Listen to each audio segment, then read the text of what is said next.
नमस्कार, मैं हूं कुसुम। GBN24 न्यूज में आप सभी का स्वागत है। कहते हैं आपदा हमेशा अवसर लेकर आती है।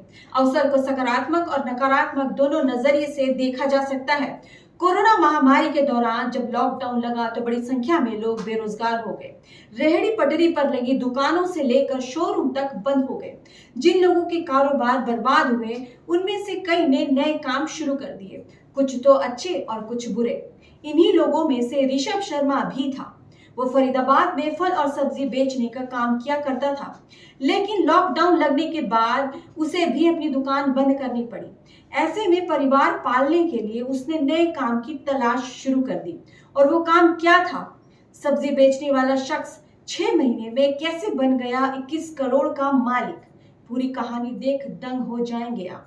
एक शख्स ने अपनी आजीविका चलाने के लिए सब्जियां बेचना शुरू किया, लेकिन जब महामारी आई तो उसे भारी नुकसान उठाना पड़ा। तो उसने घर में काम करने की फर्जी स्कीम की ओर रुख किया और चीजों में एक बुरा मोड़ आया। इसी दौरान उसकी मुलाकात एक पुराने दोस्त से हुई। उसका दोस्त एक साइबर ठग था, लंबे समय से लोगों के साथ ऑनलाइन धोखाधड़ी करके पैसे बना रहा था। अपने दोस्त की ठाठ देखकर ऋषभ लालच में पड़ गया। उसने दोस्त से साइबर ठगी के गुर सीख लिए।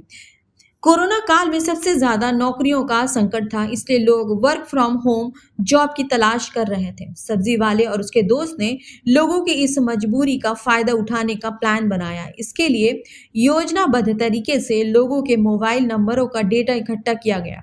एक इंटरनेशनल होटल के नाम पर फर्जी वेबसाइट बनाई गई। इसके बाद Rishabh Sharma Marriott Bonvoy international hotel का प्रतिनिधित्व बनकर लोगों को कॉल करने लगा। वो लोगों को पार्ट टाइम जॉब के साथ ही होटल के लिए पेड रिव्यू लिखने का अनुरोध करता था। लालच में आकर लोग पेड रिव्यू लिख देते थे तो वो उसके बदले में उन्हें पैसे भी देता। इस तरह जब लोग उसकी जाल में फंस जाते तो वो उनको होटल में निवेश के लिए कहता था। इस तरह उनसे मोटे पैसे लेकर निकल लेता था। उनका आखिरी शिकार देहरादून का एक बिजनेसमैन था, जिसे 20 लाख रुपए का नुकसान हुआ था, जिसकी शिकायत पर उसकी गिरफ्तारी हुई थी। उसने कारोबारी को कॉल करके पेड रिव्यू लिखने के लिए कहा था। पुलिस ने ऋषभ पर धोखाधड़ी और अन्य अपराधों का आरोप लगाया है। उत्तराखंड पुलिस ने साइबर ठग को गुरुग्राम से गिरफ्तार किया है, जिसने 6 महीने में लोगों के साथ धोखाधड़ी करके 21 करोड़ जमा किए थे। आरोपी ऋषभ शर्मा पहले फरीदाबाद में सब्जी और फल बेचने का काम किया करता था। पुलिस ने पाया कि यह घोटाला अन्य देशों के आपराधिक समूह से जुड़ा हुआ है। ये समूह चुराए गए धन को दूसरे देशों में सीक्रेट तरीके से भेजने से पहले उसके लिए बैंक खाते खोलने के लिए भारत में लोगों को चुनते हैं।